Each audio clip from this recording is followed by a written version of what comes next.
Welcome friends to Simple Homesteading. I know it's been a while since we have posted something, but life's been busy and you'll find out about that on another video. What we want to do right now is kind of give you an update on our garden. Now, in the videos to come, we'll kind of go back in time, but again, we're about the middle of the second week of June. And so I'm going to flip the camera around here really quick, and I'm going to allow my lovely assistant to take us for a tour through the garden and what is working and what's not seemingly to work so far this year. So let's flip the camera around and take a peek. Okay, as we walk into the garden, the first bed that I'm going to show you is Brian's garlic bed. And this is a new bed, and we put new soil in it. And we have had a big problem with the weeds in this soil. We've already weeded it once and it's grown up all over again. Obviously, we need to weed it again. Over here, we have cabbage plants. We had quite a few heads of cabbage starts. And so instead of putting all of them in the garden, we decided to put some of them into the bags here. And they seem to be doing really, really well in the bags. Over here we have strawberries. 4 of these boxes were strawberries that came from our other house, and last year they were just kind of left in the back and we didn't do too much with them. But this year we cleaned them up and we brought them up front, and then we also got 2 boxes of new plants for this year. I'm seeing I need to pull some grass out of there already. So those are our strawberries.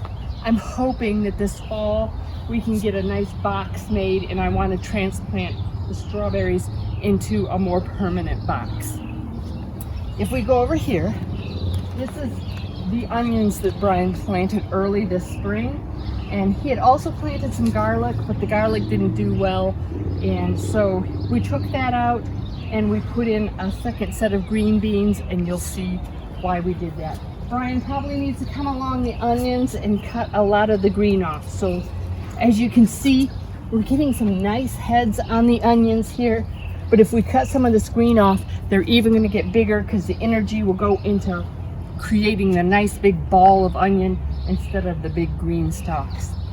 If we look over here, this is our lettuce patch. We have some Paris white, which I just cut today, so it looks a little ratty, some butter crunch, some red Cherokee, and then our different spinaches that we have. And you can see already the spinach is starting to bolt because it's kind of getting warm down here.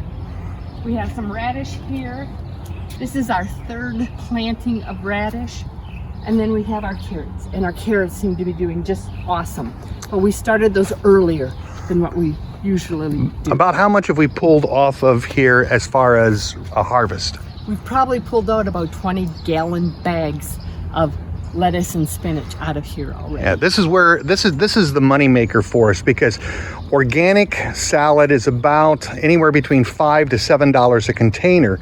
And so I know that people argue about, well, you know, gardens, do they really pay for themselves? Well, here it does. If anything, with all the salad we eat and how much we harvest out of this ends up in some sense paying for the entire garden. Okay, if we move over here, this is our kind of cool weather plant garden.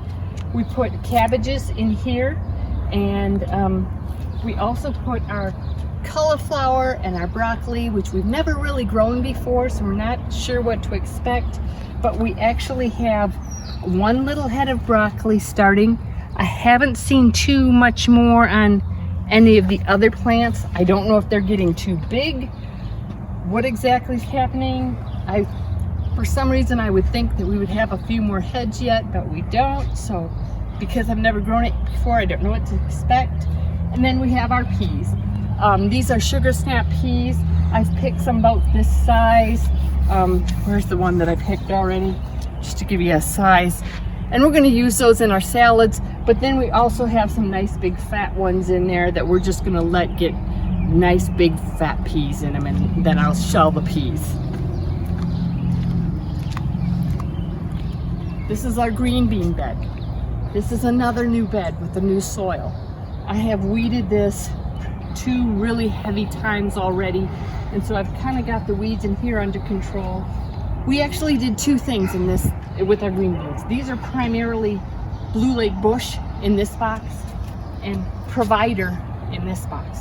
Last year the Provider did wonderful for us, but we don't, even with the Blue Lake Bush, we're seeing some yellowing and dying of our bean plants. You can see that they've actually come up, but then they've died.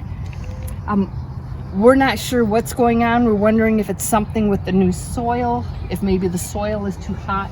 When you get to the box here that has the Provider, they've really yellowed a lot, and a lot of the beans had come up and died off, and I've replanted in there on Monday, so they haven't come up yet. But we're not exactly sure what's happening with our green beans, if maybe the soil is too hot. We do know this soil had Zupu in it, so we don't know if that manure hadn't composted enough yet and this was too hot for this year. It wasn't supposed to be that way by what we understand from the garden center. But if any of you know what might be going on, why this is happening with the beans, just drop a comment in our page here and let us know. Give us some hints of what we could do to solve this problem. Over here are our tomatoes. And we're doing something a little different this year with our tomatoes. Normally we would use tomato cages like this, or you see up there in the front, we've just got extra plants that I put in tomato cages. And last year in the bed over there, because this is a new bed also with the new soil, we tomato caged every single plant in the raised bed. But it got really hard to try to pick tomatoes because everything got super cramped. So this year we're trying to string them up. We've made kind of a clothesline type dealie, and we're trying to string the tomatoes up, let them go a little bit more free and see what happens. I'm noticing over here already we have some tomatoes on here. So this is, I'm assuming this is a sun gold tomato just by what it is looking like.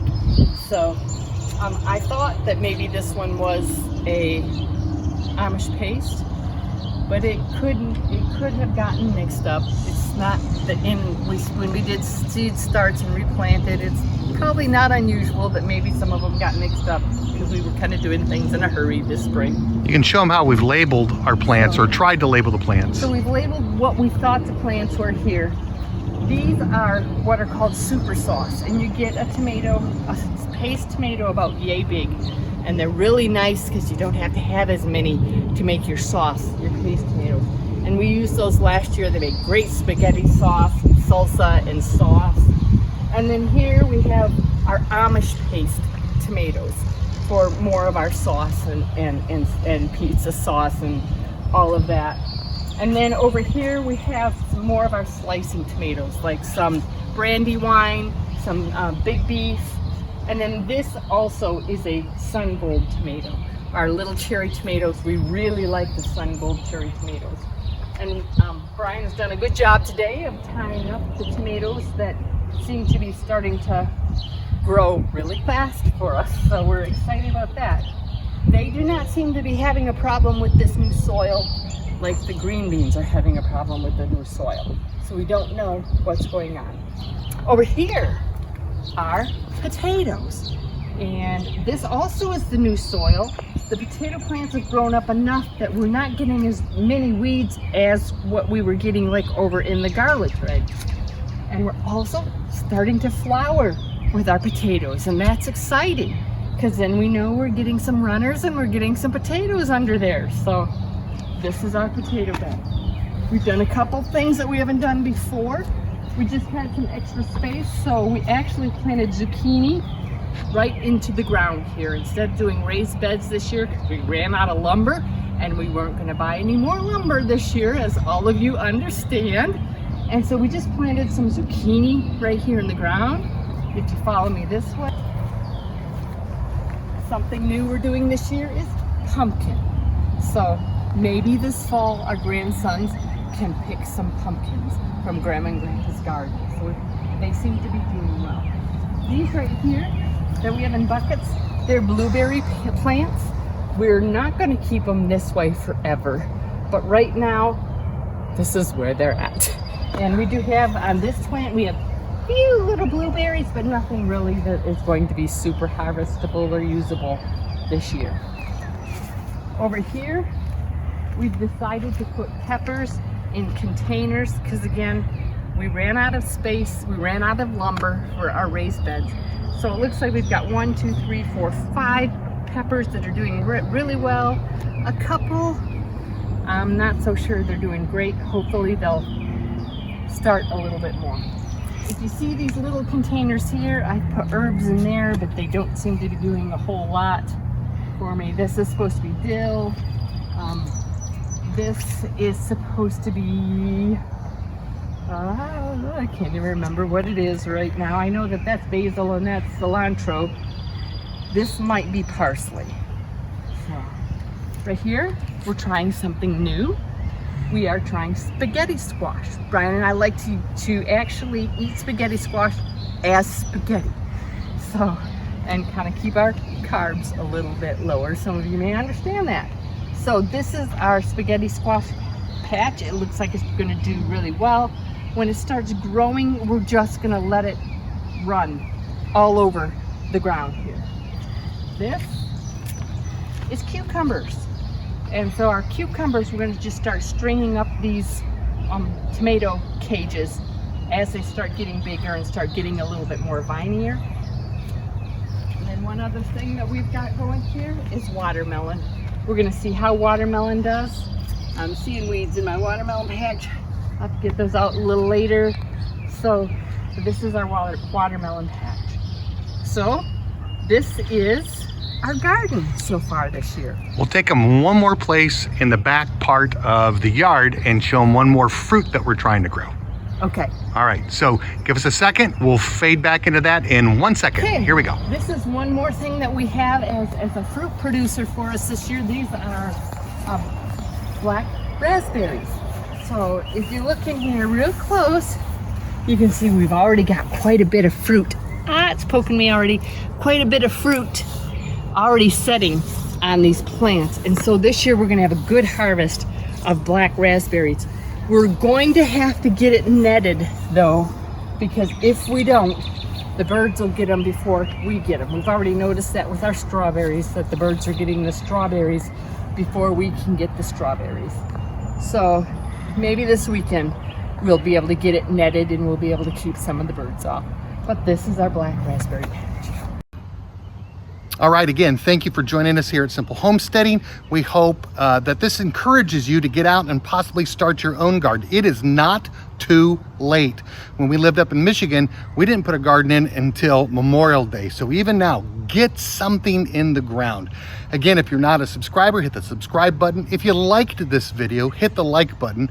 And you can help us out by sharing this on your social media page. And so again, from my wife and from myself, you all have an absolutely blessed day.